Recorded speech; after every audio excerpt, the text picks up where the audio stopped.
खट्टा खाने वाली चुड़ैल। रात को अचानक राधिका मौसी को किचन से कुछ गिरने की आवाज आई। उन्होंने बाहर निकल के देखा तो किचन में उन्हें कोई सफेद साड़ी में दिखा।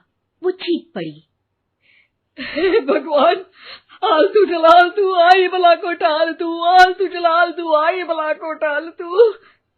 राधिका मौसी को चीखते सुनकर श्रवण बाहर आता है भागते हुए। अरे माँ, क्या हुआ? क्या देख लिया? दादी माँ आ गई क्या सपने में? अरे बेटा, रसोड़े में देख तो कौन है? श्रवण रसोड़े में झांक कर देखता है और उसे कोई नहीं दिखता अंदर। अब रसोड़े में तो कोई नहीं है माँ। कोई सफेद साड़ी में नहीं है क्या? नहीं माँ, कोई भी नहीं है। चिल्लम चिल्ली की आवाज सुनकर काजल भी वहां आ जाती है। अब क्या हो गया माँ जी?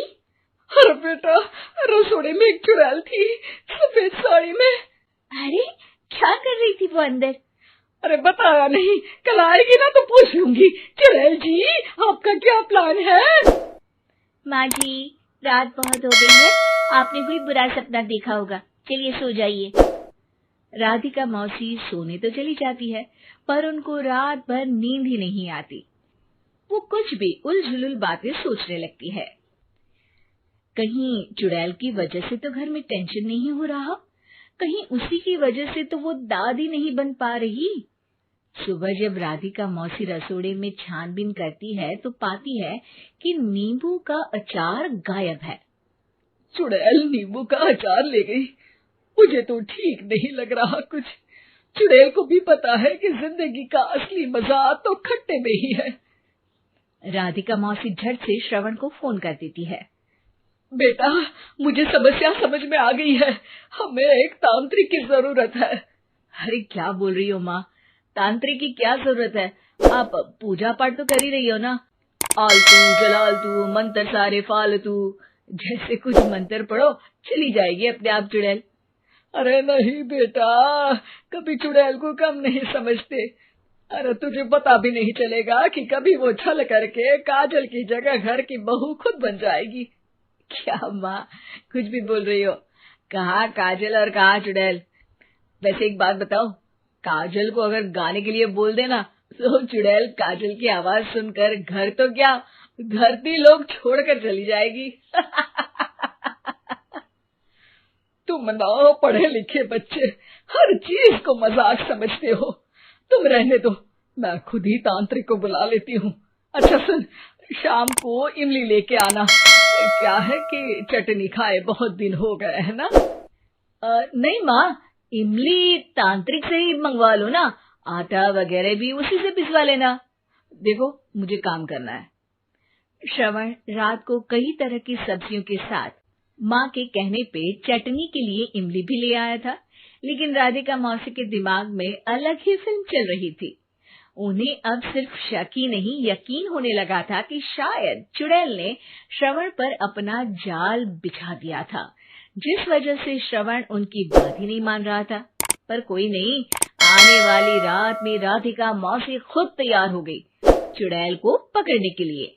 रुद्राक्ष की माला, तुलसी का पत्ता, हनुमान चालीसा सब हाथ के पास ही था, बस चुड़ैल का इंतजार था।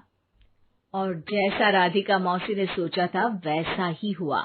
वो चुड़ैल उस रात भी आई, पर वो राधिका मौसी से तेज निकली और राधिका मौसी के उससे पकड़ने के पहले ही वो भाग खड़ी हुई।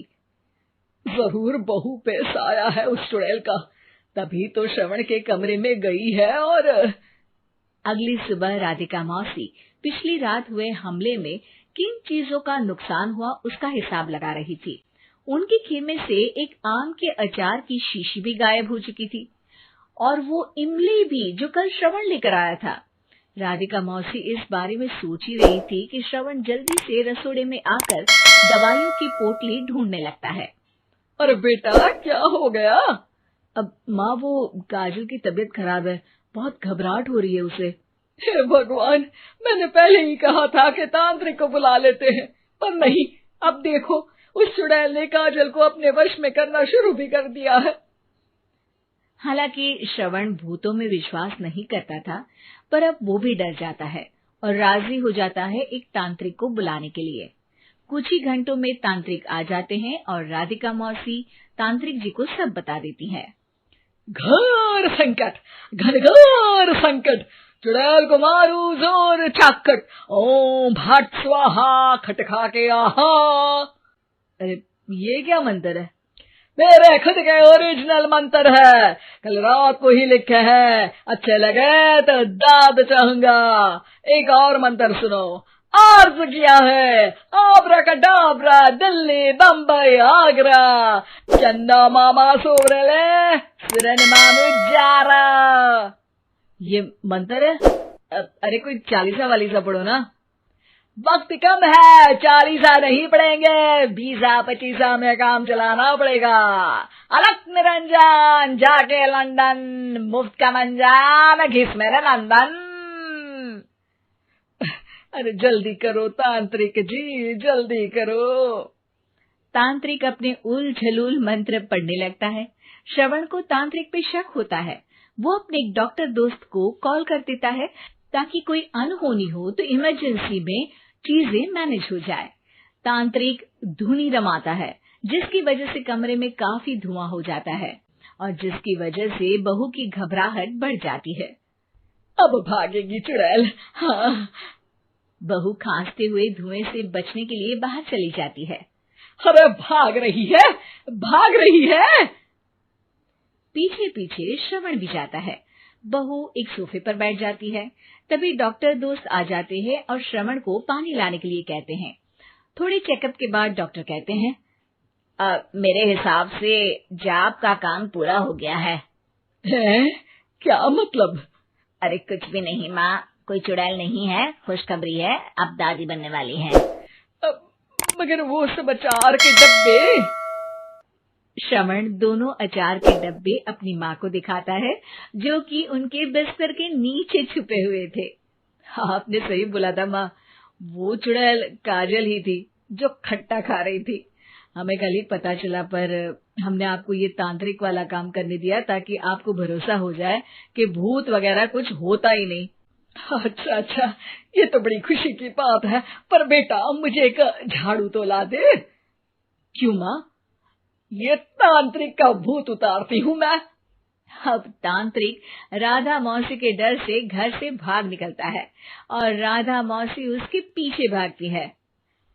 अरे संकट ये घनघोर है, तांत्रिक मुआ चोर है।